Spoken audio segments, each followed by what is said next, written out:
What is up, everyone? It's Cody here, and this is going to be the first video on the new YouTube channel, Yello Jeepin. So for anyone that's new here, all the previous videos on this channel were on my main YouTube channel, King Kubi. That's mostly like snowmobiles and side-by-sides and stuff. So to give you guys a better viewing experience, I created a new YouTube channel that is going to be just for Jeep stuff. So the build, four-wheeling, anything we decide to do in the future, it's all going to be on this channel.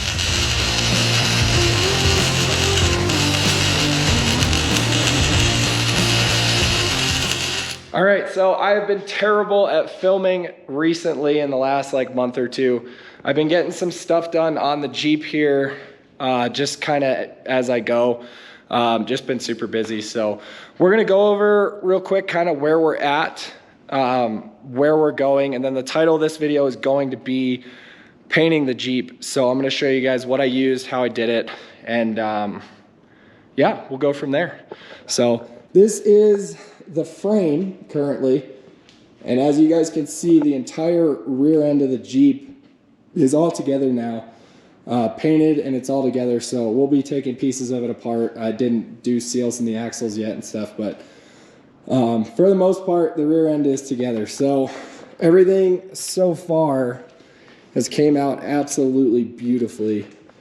As you can see, we got the King coilovers in. They are set with these ratchet straps at roughly ride height, which is about 4 inches of shaft showing.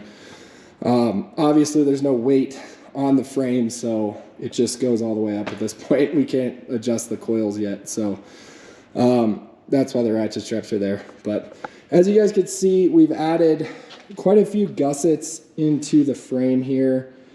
Gussets on the backside of the frame strengthening episode. Another tube here.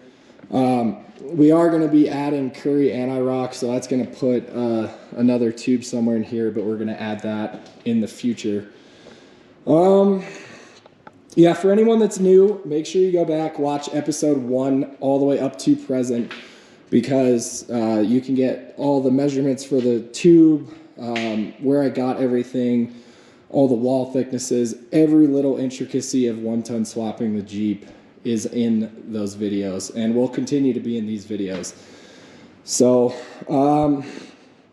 yeah, we've got the swag off road, both sides on, getting ready to do the front axle. So that is going to be in one of these up and coming videos, is linking the front axle, stretching the front, getting all of that going. And yeah, I'm super excited. It's getting close to rolling.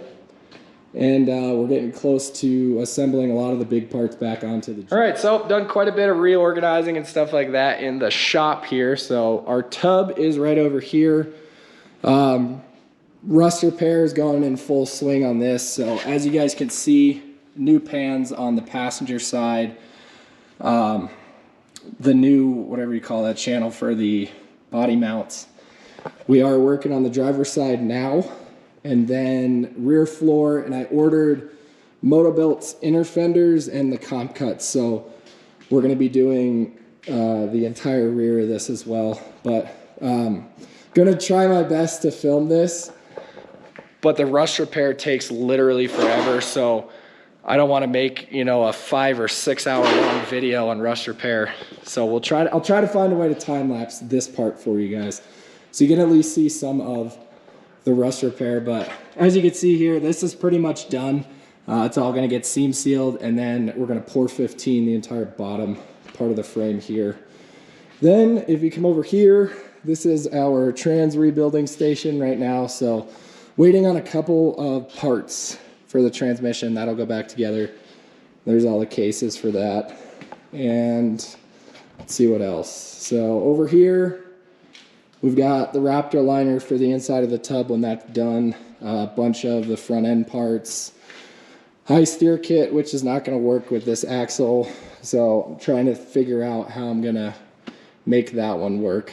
But yeah, we've got, that's your track bar mount for the axle, track bar mount for the frame here. And yeah, that is where we're at with the Jeep right now. So as far as paint goes, I sprayed Pour 15 on. I started with the rust barrier here. Well, actually, that's not true. I started with the metal prep. So I just put that in a little spray bottle. You spray the frame where you're prepping it, and then you let it dry. That gets any foreign material, brake clean oil off the frame itself. Then I used Pour 15 rust barrier. This did not have to be reduced at all to spray through a 1.6 spray gun. I do recommend that you get a throwaway one because it does really screw with the guns. And then the second coat is this Pour 15 top coat. And what I did was I reduced it with xylene. So xylene is literally the Pour 15 reducer to spray. It's just cheaper and you can get more of it. So xylene is what you want to use with that top coat, but that gives you this beautiful, shiny mirror finish to the frame, and I absolutely love that. Not to mention it's going to keep the frame protected.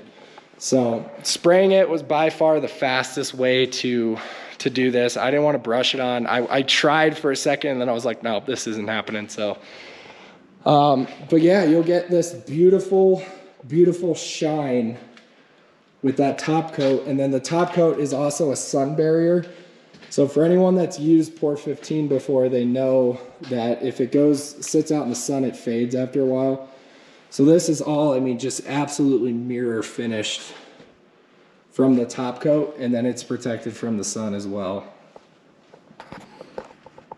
All right, well, that pretty much sums up this little progress update. I'm gonna be more diligent about getting the videos to you guys now. But coming up, we're gonna be doing the front stretch, putting this axle in, putting the hoops in and all that stuff. Engine's gotta go in for that. And you guys are also gonna see the video probably of some of the trans build, and then also the rust repair on the tub, because as soon as I can finish this here, my moto-built part should be in to do the back, and then this will be ready to get painted, and then I'm gonna dump the tub back onto the Jeep, do the rest of the exterior rust repair, paint the exterior, and all that stuff once it's on the Jeep. It's just a lot easier. You guys saw how I pulled it off. So, but yeah, that pretty much sums it up. Thank you guys for watching. If you've got comments or you want to see something specific, measurements or something like that, drop a comment down below. I will get answers to you guys either in the comments or in another video. But yeah, thanks for watching, guys. Don't forget to subscribe. Have a good one.